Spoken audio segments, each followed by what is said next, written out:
আসসালামু আলাইকুম এভরিওয়ান। আজকে আমি আপনাদের সাথে শেয়ার করব গ্রাম বাংলার ঐতিহ্যবাহী মেরা পিঠা। এই মেরা পিঠাটা আমার খালার বাসায় বানানো হয়েছে, তাও মাটির চুলায়। আপনারা সম্পূর্ণ রেসিপি ফলো করে এটা খুব সহজে গ্যাসের চুলার মধ্যেও বানিয়ে ফেলতে পারবেন। খেতে অনেক মজার হয়েছিল এটা। আর এই মেরা পিঠাটা একেবারে নরম হয়েছিল। আজকে দুই রকম ভাবে মেরা পিঠা বানিয়ে দেখাবে আমার খালাতো বোন, একটা গুড়ের আর একটা লবণের।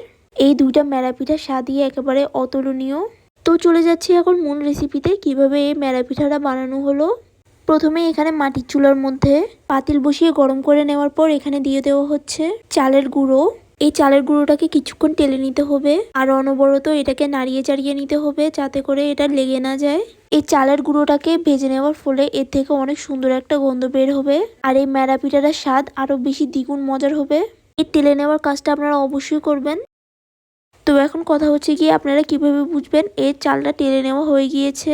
যখন দেখবেন পাতিলে লেগে আসছে না, তখনই বুঝে নেবেন এটা একেবারে টালা হয়ে গিয়েছে আর ঝনঝন একটা আওয়াজ বের হবে।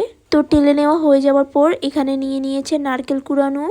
এখানে পুরো একটা নারকেলকে নারকেল কুড়ানোর সাহায্যে কুড়িয়ে নেওয়া হয়েছিল। তারপরে গুড়টাকে দাও দিয়ে কেটে নেওয়া হয়েছিল, পুরো একটা গুড়কে। তো চালটাকে টেলে নেওয়ার পর এটাকে এরকম একটা থালার মধ্যে নিয়ে নেওয়া হচ্ছে। তারপরে এটাকে চারপাশে ছড়িয়ে দেওয়া হচ্ছে। তো আবার এখানে এই চালের গুঁড়োটাকে ভেজে নেওয়া হচ্ছে। এই মেরা পিঠাটা তৈরি করার জন্য এখানে আনুমানিক 3 কেজি চালের গুঁড়ো নিয়েছিল, যেটাকে খুব ভালোভাবে টেলে নেওয়ার পর এই থালার মধ্যে নিয়েছিল। এখানে পরিমাণে একটু বেশি বানানো হয়েছে কারণ মানুষ যেহেতু বেশি ছিল। এই চালের গুঁড়োগুলোকে ভালোভাবে টেলে নেওয়ার পর এই থালার মধ্যে রেখে এখন চলে যাব গুড়টা গুলিয়ে নেওয়ার জন্য। তার জন্য এখানে সবার প্রথমে একটা পাতিলের মধ্যে দিয়ে দিতে হবে পানি। এখানে 2 কাপের বেশি পানি নেওয়া হয়েছে। তারপরে এখন এখানে দিয়ে দেওয়া হবে দাও দিয়ে যেই গুড়গুলো কেটে নেওয়া হয়েছিল সেগুলো। এই পানির মধ্যে এই গুড়গুলোকে দিয়ে দেওয়ার পর এখন এগুলোকে গলিয়ে নিতে হবে। তারপরে দিয়ে দিতে হবে সামান্য একটু লবণ, এতে করে এর টেস্টটা একটু ব্যালেন্স হয়। তারপরে এই গুড়টাকে গলিয়ে নেওয়ার পর এখন এটাকে নামিয়ে নিতে হবে। এই পাতিলটার মধ্যে এই মেরা পিঠাটা তৈরি করা হবে। এই পাতিলটাকে এমনভাবে চিত্র করে দেওয়া হয়েছে মেরা পিঠা তৈরি করার জন্য, অথবা বাসার মধ্যে কোনো স্টিলের ছাঁকনি থাকলে এর মধ্যে আপনারা মেরা পিঠাটা তৈরি করতে পারবেন। নিচে যে পাতিলটা দেখতে পাচ্ছেন এর মধ্যে গরম পানি আছে, এর উপর এই পাতিলটা দিয়ে দেওয়া হয়েছে। এর ভাবে এই মেরা পিঠাটা তৈরি হবে। এখন আরেকটা বলের মধ্যে এই চালের গুঁড়ো কিছুটা আলাদা করে নেওয়া হচ্ছে। আপনাদেরকে যতটুকু চালের গুঁড়ি দেখানো হয়েছিল সেটা থেকে অর্ধেক থেকে কিছুটা বেশি এই বলের মধ্যে নিয়ে নেওয়া হচ্ছে, কারণ দুই রকমভাবে পিঠাটা তৈরি করতে হবে। একটার মধ্যে সেই গুড়ের শিরাটা দিয়ে দেওয়া হবে, তারপর একটা লবণ আর সিদ্ধ পানি দিয়ে তৈরি করা হবে। এখন এই চালের গুঁড়ো দিয়ে বানানো হবে গুড়ের মেরা পিঠা।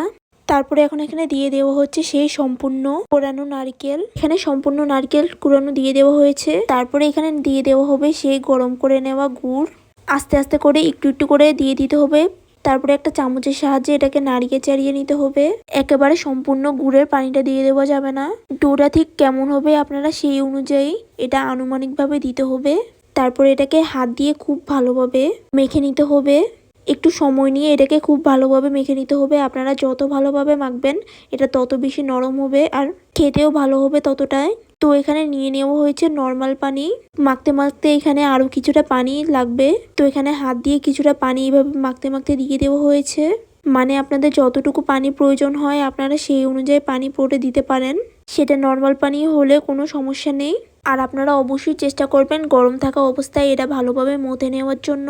আপনারা যত বেশি সময় নিয়ে এটাকে ভালোভাবে মথবেন এটা তত বেশি নরম আর তুলতুলে হবে আর একেবারে সফট হবে। আর গরম পানিটা দেওয়ার ফলে এটা আরো বেশি নরম হবে। তাই এর জন্য বললাম গরম পানিটা দিয়ে দেওয়ার পর এটা চেষ্টা করবেন ভালোভাবে মথে নেওয়ার। তো গুড়েরটা তৈরি হয়ে যাওয়ার পর এখন এখানে লবণেরটা বানিয়ে নেওয়া হবে। এখানেও প্রথমে দিয়ে দেওয়া হয়েছে স্বাদ মতো লবণ। তারপরে এখানে দিয়ে দেওয়া হচ্ছে একটু একটু করে গরম পানি। তারপরে একটা চামচের সাহায্যে ভালোভাবে নাড়িয়ে চাড়িয়ে নেওয়া হচ্ছে।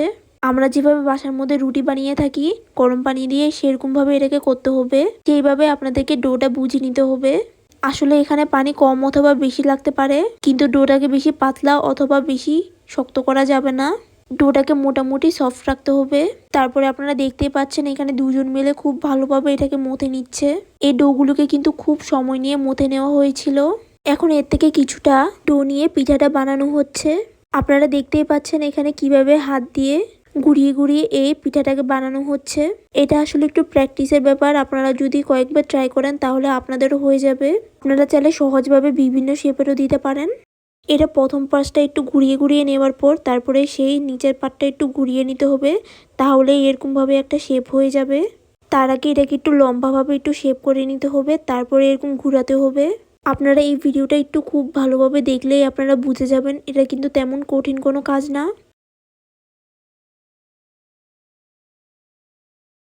দেখুন কত সুন্দরভাবে ঘুরিয়ে ঘুরিয়ে এই পিঠাটা বানানো হচ্ছে। এটাকে কিছুটা লাঠিমের মতো করে শেপ দেওয়া হয়েছে, আপনারা চাইলে অন্যরকমভাবেও দিতে পারেন। তো এই তো এইভাবে করে বানিয়ে নেওয়ার পর এখন এটাকে একটা বলের মধ্যে রেখে দেওয়া হচ্ছে। তো এখানে আপনাদেরকে দেখিয়ে দিচ্ছি বাকিগুলো এখানে আস্তে আস্তে করে বানানো হচ্ছে। আর এখানে যেগুলো বানানো হচ্ছে এগুলো হচ্ছে গিয়ে লবণের। মাশাআল্লাহ এগুলো অনেক সুন্দর একটা শেপ দেওয়া হয়েছে। তো তারপরে এখন এখানে এই গুড়েরটা বানানো হবে। এখন এখানে এই গুড়ের পিঠার শেপটা দেওয়া হবে। সেই লবণের পিঠাটার মতো করে এই গুড়ের পিঠাটাও তৈরি করা হবে লাঠিমের মতো করে। এই গুড়েরটাও ঠিক সেম প্রসেসে করা হচ্ছে। পিঠার দুই পাশ ভালোভাবে ঘুরিয়ে এরকম লাঠিমের মতো করে দেওয়া হচ্ছে। এখন এই পিঠাগুলোকে পাতিলের মধ্যে সিদ্ধ করার জন্য দিয়ে দেওয়া হবে। কিছুক্ষণ আগে আপনাদেরকে যে পাতিলটা দেখিয়েছি সেই পাতিলটার মধ্যে এই পিঠাগুলো বানিয়ে দিয়ে দেওয়া হলো। তারপরে এটাকে সিদ্ধর জন্য বসিয়ে দেওয়া হয়েছে। এখন একটা উপরে ঢাকনা দিয়ে দিয়েছে।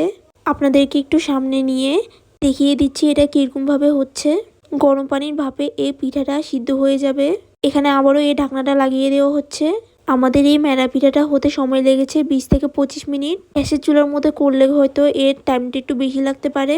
এই তো ঢাকনাটা খুলে দেখিয়ে দিচ্ছি কত সুন্দর একটা কালার এসেছে, আর কালারটা পুরো একেবারে চেঞ্জ হয়ে গিয়েছে। তারপরে এখানে দিয়ে দেওয়া হচ্ছে 1 কাপের মতো পানি। এখানে দিয়ে দেওয়া হয়েছে নর্মাল টেম্পারেচারের পানি। এই ম্যাড়া পিঠাটা নামানোর আগে এই ঠান্ডা পানিটা দেওয়ার ফলে এগুলো একটার সাথে একটা আর লেগে থাকবে না, সুন্দরভাবে এই ম্যাড়া পিঠাটা খুলে আসবে। এরকম একটা ঝাঁয়ের মধ্যে এই ম্যাড়া পিঠাটাকে নিয়ে নেওয়া হচ্ছে। ম্যাড়া পিঠাগুলোকে এখন এই ঝাঁয়ের মধ্যে ঢেলে দেওয়া হচ্ছে। দেখুন কত সুন্দর এগুলো খুলে এসেছে এই পানিটা দেওয়ার ফলে। মাসাল্লা দিলে এই ম্যাড়া পিঠাগুলো অনেক সুন্দর হয়েছিল। তারপরে এই ম্যাড়া পিঠাগুলো অনেক সফট হয়েছিল। আশা করছি আমাদের মতো করে তৈরি করলে আপনাদেরও ভালো হবে। এই ম্যাড়া পিঠাগুলোকে আপনাদেরকে ভেঙে দেখিয়ে দিলাম। দেখেই হয়তো বুঝতে পারছেন কত সুন্দর হয়েছে এগুলো। দেখে এগুলো বোঝা যাচ্ছে ভিতরেটা কত সুন্দর সফট হয়েছিল আর কতটা পারফেক্ট ভাবে এগুলো সিদ্ধ হয়েছিল গরম পানির ভাপে। এই ম্যাড়া পিঠাগুলো যদি রয়ে যায় ঠান্ডা হয়ে যাওয়ার পরও আপনারা চাইলে একটা চুলার মধ্যে তাওয়া বসিয়ে দিয়ে এর মধ্যে এগুলো টেলে নিতে পারেন মাঝখান দিয়ে কেটে। এইভাবে করে খেতেও এই ম্যাড়া পিঠাটা অনেক বেশি ভালো লাগে কোনো সবজি অথবা গুস্তের ঝোলের সাথে। আশা করছি আপনারা সকলে এটা ট্রাই করে দেখবেন। তো আজকের জন্য এতটুকুই, দেখা হচ্ছে অন্য কোনো রেসিপি নিয়ে। আল্লাহ হাফেজ।